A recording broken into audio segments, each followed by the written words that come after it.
Thanks for joining us. I'm here today with Dominique Bode, parent, high school teacher, and now studying her Masters in Guidance Counselling.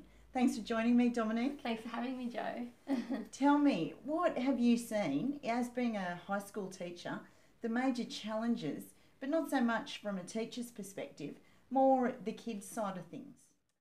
I guess the big thing that I'm noticing with kids, and one of the reasons I've gone into now guidance work, is there's probably two areas.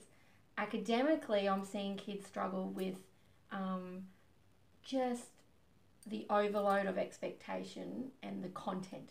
Just so much content that they have to take on board. So from that perspective, all this content and their learning's not authentic. And if they have any inclination to redirect their own learning to go, oh wow, that's really exciting, miss, can we look at that? Or they get very excited to want to push forward with that, it's very difficult to allow them that. We just don't have the time. There is just no time.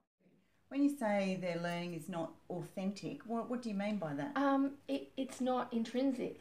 They're learning because they have to learn it because they know at the end of the term there's going to be a test, or they're going to have an assignment on it, or it's just what they've got to do. There's no passion in that learning. There's no interest behind it. It's not authentic. It's not coming from a place of I'm really interested to learn more, because there's no ownership in it. They don't have ownership over their own learning anymore.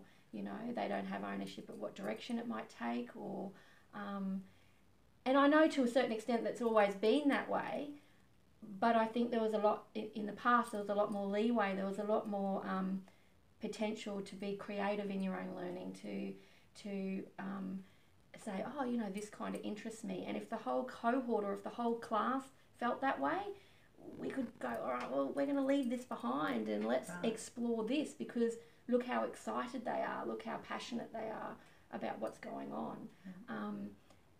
Because if there wasn't as much content crushed into the curriculum, you had a bit of leeway to go, do you know what, we've got a bit of time to spend on this, and you guys are loving it so much that why not go off in that direction? But now there's just so much to do. You know, we've got to cram so much in, and I know personally I think there's a lot of unnecessary information that really, as they grow and experience life themselves, they can work that out for themselves and learn how to personally develop themselves and personally teach themselves, because knowledge and learning should be lifetime. It should be something that you do forever. You know, not let's try and cram every single thing that we can into them while they're at school. So from a personal perspective with the teenagers, emotion, personal wellbeing, what have you found have been the challenges there? What I'm seeing is particularly in high school, probably not so much in primary, and I've done a little bit of work in primary, but that's probably not my big area. But in high school, kids are people pleasing. You know, they're and some aren't. Some have that wondrous ability where we're full of resilience and you know, potentially very supportive people behind them, and parents that have already gone through this growth themselves and not, you know that they don't want to make those same mistakes with their own children or whatever. But what I'm finding is kids are struggling to please. You know, there's an expectation. My worthiness is connected to how many accolades I can get, how many gold stars I can get, how many first places I can get. That is what they're connecting to, and they think, oh well, mum and dad love me, or my teachers love me when I do all these wondrous things, not I am just enough as I am. I am just enough if I learn something I'm passionate about, and something I'm passionate about is this small little thing, that's okay. That's enough. Yeah. It's enough if that fulfills them. Mm-hmm. But they don't see that. They don't feel that. They're not feeling that at all. Fulfill. That's a very good word. Yeah. So what can we do as parents to help our kids feel more fulfilled, feel loved, that's not attached to outcomes? Number one, not put such a big emphasis on getting a certain outcome. Because at the end of the day, and I'm a mum, so when my little girl gets a reading award or whatever, yeah, I'm super proud, you know, I'm super, oh wow, that's amazing. But I don't actually put any pressure on her to do that. And whether or not, you know, sorry guys, but like I don't make them do their homework. Oh my gosh. In fact, I hate homework. In fact, I think it is the killer of all killers, you know, for their learning. I have a son who does his homework, and he doesn't love it, but he's very structured, and he likes to know what he's got to do. So he comes home and he gets his stuff out, and he does it. But if ever a day goes that he says, oh, Mum, you know, I don't want to do my week's worth of homework in one go. Can I just do it? Can I just do Monday? Can I just do a little bit tonight? And I'm like, yeah. And then he feels in control of that. Yes. My little girl, on the other hand, she's a bit of a free spirit. She doesn't like doing homework at all very much, unless it's something she's interested in. So she's a reader and writer or a drawer, and if homework's that, she'll come home and get it out and do it. But if it's something like maths or maybe she has to physically build something, and she would be like, oh, I don't really want to do that, and I won't push it.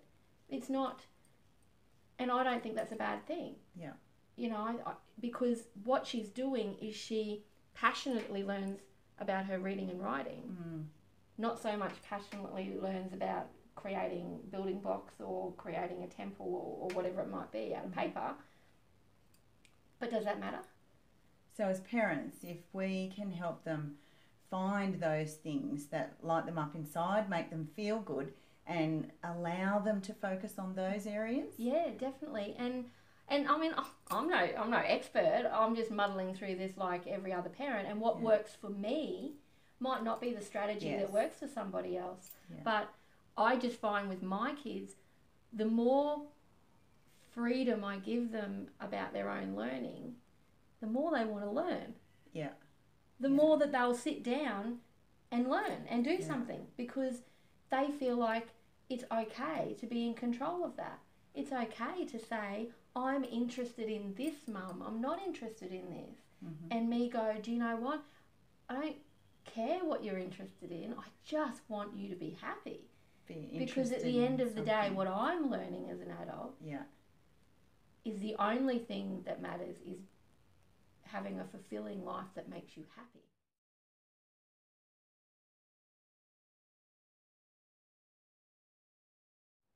With my kids, and in fact probably with all my relationships, but most importantly with my kids, is that I've got to learn to be present with them. We get so busy doing other things that we don't take time to be present with what they tell us. So it comes down to communication and listening to what they're telling us. And we often disregard a little child, what they're telling us, as not important. But to them, in that moment in their world, that is the most important thing that's happening to them, because that is where they are.